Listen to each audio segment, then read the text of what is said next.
दोस्तों, यूपीएससी में फेल होने वाले स्टूडेंट मेहनत नहीं करते, ऐसा बिल्कुल नहीं है। बहुत बार सबसे इंटेलिजेंट, सबसे हार्ड वर्किंग और सबसे सिंसियर स्टूडेंट भी फेल होते हैं। और सच बताओ, यूपीएससी का ये सबसे डेंजरस पार्ट है। क्योंकि जब एक वीक स्टूडेंट फेल होता है तो रीजन समझ में आता है, लेकिन जब एक इंटेलिजेंट स्टूडेंट फेल होता है तो प्रॉब्लम नॉलेज में नहीं है, प्रॉब्लम है प्रिपरेशन के अप्रोच में। तो आज की इस वीडियो में मैं आपको डिटेल में अप्रोच भी समझाऊंगा और ये भी बताऊंगा कि कहाँ पे कैसे, मतलब हम एग्जाम हॉल में जाते हैं तो हमें किस तरीके से पेपर को हैंडल करना चाहिए, क्या होता है क्या नहीं होता। आप जितने दिन बचे हैं तो इसमें मैं अपना हर एक एक छोटा सा छोटा एक्सपीरियंस आपके साथ शेयर करूंगा कि मैं वहां पे जाके क्या फील करता था।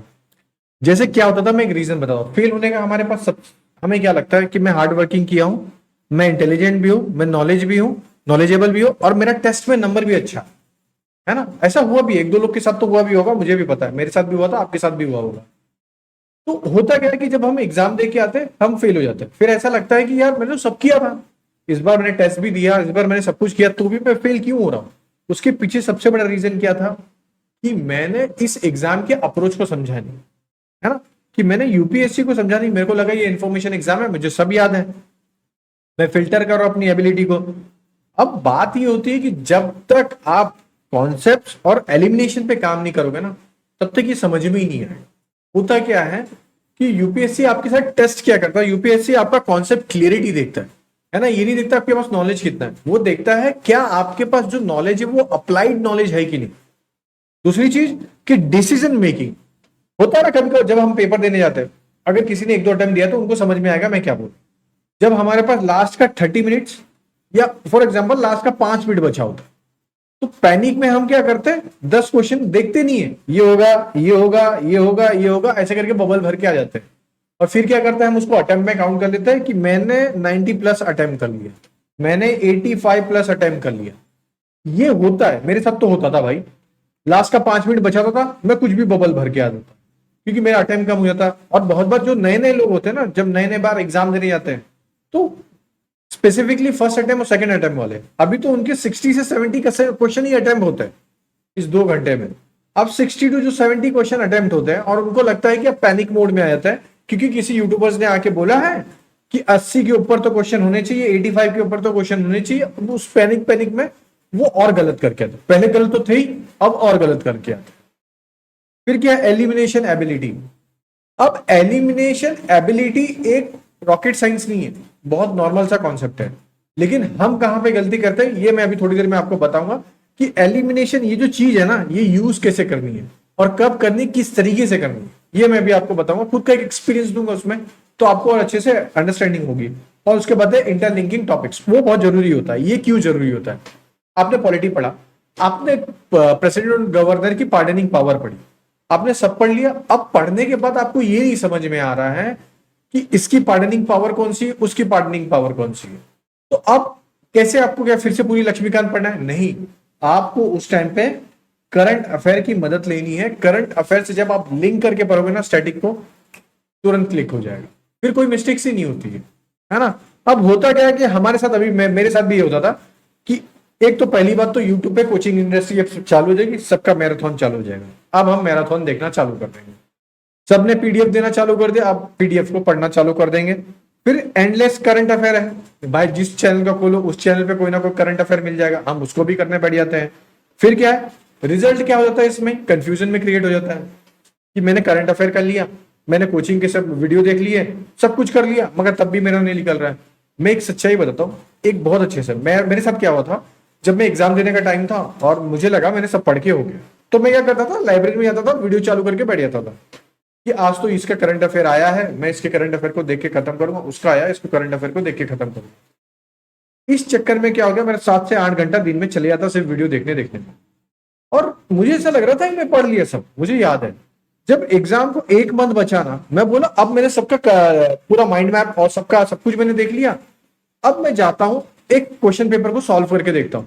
जब मैंने क्वेश्चन पेपर सॉल्व किया ना, तो मुझे उधर रियलाइज हुआ जो मैंने पूरा मैराथन वीडियो में पढ़ा है, वहां से मेरे को 20% भी हेल्प नहीं मिली।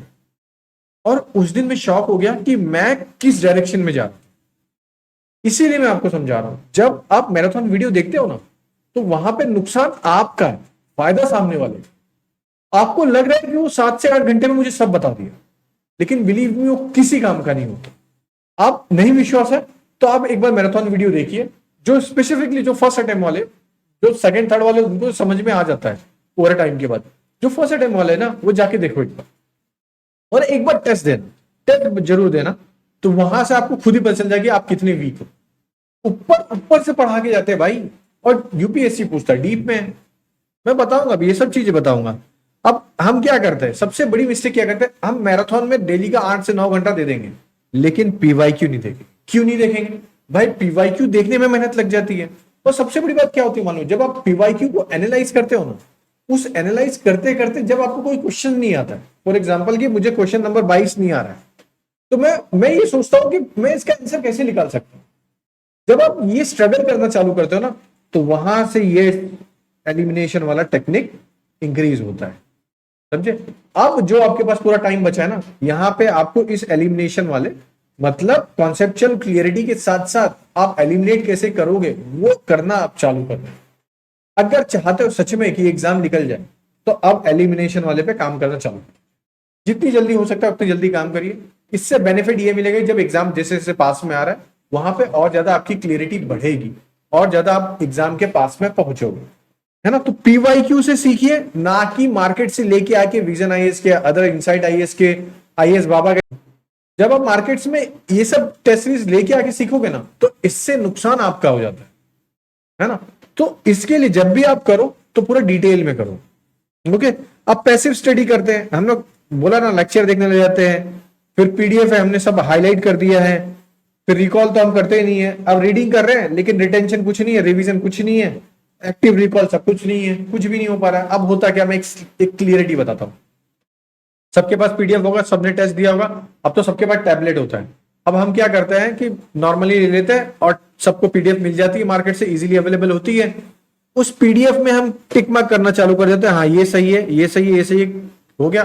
फिर लास्ट के जाते हैं उसमें आंसर राइटिंग जो लिखी रहती है, आंसर जो भी रहता है उसको हाईलाइट कर लेते हैं, खत्म।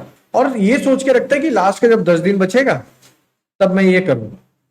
भाई आपसे बड़ा कोई मूर्ख नहीं। मैं सही बता रहा हूं, वो जो हाईलाइट करा हुआ पीडीएफ है ना, वो एग्जाम के 2 दिन पहले आपको याद आएगा, और वही आपके दिमाग में सबसे बड़ा बर्डन हो जाएगा। इसका सोल्यूशन क्या है? बहुत सिंपल सा सोल्यूशन है, मैं बता रहा हूं। आज से जितने भी नए टेस्ट है उनको लगाने से अच्छा जो प्रीवियस लगा चुके उसको फिर से लगा लीजिए, पहली चीज। दूसरी, जो भी आपने प्रीवियस टेस्ट में हाईलाइट्स किया है ना, अब उसको पढ़ना चालू करें।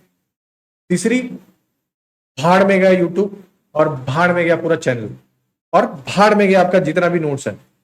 सबसे पहले आपके खुद के लिखे हुए नोट्स, खुद से दिए हुए टेस्ट और उसके हाइलाइट्स, और खुद से जो आपने सीखा है, अब उस पर ध्यान दीजिए, और इसके अलावा कुछ मत करिए। समझ जाओ, मैं ये नहीं बोल रहा कोई टॉपर आ रहा है आपको आके बता के जा रहा है कि भाई ये पढ़ना है, ये पढ़ना है, और आप उसकी बात आंख बंद करके बिलीव कर ले रहे हो। और 1 साल लग जा रहा है एग्जाम का, फिर मुझे ये नहीं समझ में आ रहा है कि मैं फेल क्यों हूं। उसके पीछे रीजन ये है कि फेल होने का, कि आप इस तरीके से फॉलो करें। अब एक्चुअली क्या वर्क करता है कि एमसीक्यू की प्रैक्टिस करिए। आज से डेली ये कोशिश करिए कि मैं 50 क्वेश्चन तो लगाते रहूं। इस गलत फहमी में मत रहिए कि आज अगर, है ना, मैं टेस्ट नहीं लगाता हूं क्योंकि किसी ने बोल दिया है कि 10 दिन पहले कोई टेस्ट नहीं लगाना चाहिए वरना एग्जाम हॉल में खराब हो जाएगा। नहीं भाई, एमसीक्यू लगाना चालू रखिए, एग्जाम तक चालू रखिए, लेकिन इस एमसीक्यू में ना कोशिश करिए सिर्फ और सिर्फ पीवाईक्यू लगाइए। मार्क्स का मत देखिए अभी तो, अब तो मार्क्स का कोई जरूरत नहीं है। मार्क्स तब देखना होता है जब 2-3 महीना बचा होता है। अब तो भाई फाइनल, अब कुछ ही दिन बचे हैं, तो इसमें मार्क्स का कोई वैल्यू नहीं रहेगा। फिर रिवीजन साइकिल बनाइए, आपसे डेली आपको सिर्फ रिवीजन करना है। पॉलिटी के लिए 3 दिन दीजिए, मैंने वीडियो बनाया ऑलरेडी, जाके देखिए, बहुत अच्छा वीडियो है। 1 घंटे में मैंने आपको पूरे इंपॉर्टेंट कॉन्सेप्ट बता दिए जो फैक्ट्स ज्यादातर भूलोगे। सेल्फ टेस्टिंग मेथड बनाइए कि मैं अपने आप को खुद से कैसे टेस्ट करूंगा। मैं बैठा हूं, मैं सोच रहा हूं, हाँ प्रेसिडेंट को ये अपॉइंट कर रहा है, ये रिमूव कर रहा है। प्रेसिडेंट को अपॉइंट करते समय कौन कौन लोग रहते हैं, कौन कौन किसको वोटिंग करता है, कैसे वोटिंग होती है, कहां पे वोटिंग होती है, रिमूवल के टाइम पे कौन होता है कौन नहीं होता है, क्या स्टेट प्रेसिडेंट होता है कि नहीं होता है, क्या जम्मू कश्मीर के लेजिस्लेटिव असेंबली के यहाँ के मेंबर आते हैं कि नहीं आ सकते। तो ये सब चीजें जब सोचोगे ना, तो जाके एग्जाम निकलता है ना।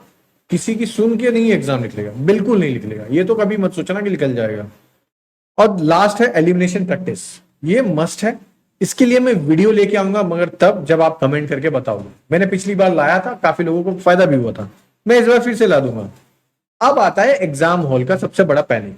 जब आप ये सब चीज के ऊपर काम नहीं करोगे ना, जो भी मैंने आपको बताया कि अब आप जाके सिर्फ यूट्यूब पे वीडियो देख रहे हो, ये देख रहे हो, मगर आपने रिवीजन नहीं किया, अपने नोट्स को बार बार नहीं देखा, ये ही लास्ट में आके आपके लिए एक बर्डन क्रिएट कर देगा।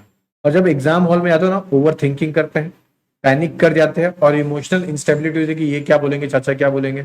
देखिए, एग्जाम में आप फेल हो रहे हो, इसका मतलब ये नहीं कि आपने मेहनत नहीं की। आप फेल इसलिए हो रहे हो कि आपकी मेहनत के लिए कोई डायरेक्शन नहीं था। मैं इतने दिन में सिर्फ डायरेक्शन देने आया हूं, ठीक है। जो मेहनत होनी थी वो पहले हो चुकी है।